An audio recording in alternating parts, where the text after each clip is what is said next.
নমস্কার বন্ধুরা, আমরা বসেছি পূজায়। তুলতুলি সোনা মা ঠাকুর মশাইয়ের পাশে বসেছে পুজোয়। বাগদেবীর আরাধনায় সেও বসেছে। পুজোর আয়োজন করা হয়েছে। ঠাকুর মশাই মন্ত্র পাঠ করছেন। তুলতুলি সোনা মা মায়ের সামনে বসেছে। তুলতুলি সোনা মায়ের আগের বছরেই হাতেখড়ি হয়েছে। তো এবার ভেবেছি একটু হারমোনিয়ামটা ছুঁয়ে নেব ঠাকুর মশাইয়ের হাত দিয়ে।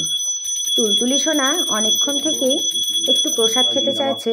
তার ইচ্ছে সে একটা বাতাসা খাবে, তবে তাকে ভুলিয়ে ভালিয়ে বসিয়ে রেখেছি পুজোয়, যে পরে খাবি মা এই কথা বলে।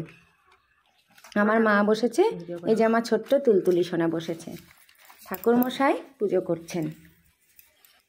এই যে আমার সোনা মা ঠাকুর মশাইয়ের হাত দিয়ে একটু হারমোনিয়ামটা ছুঁয়ে নিচ্ছে।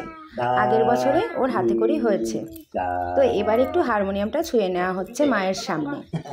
আমার সোনা মা মা সরস্বতী দেবী মাকে প্রণাম করছে।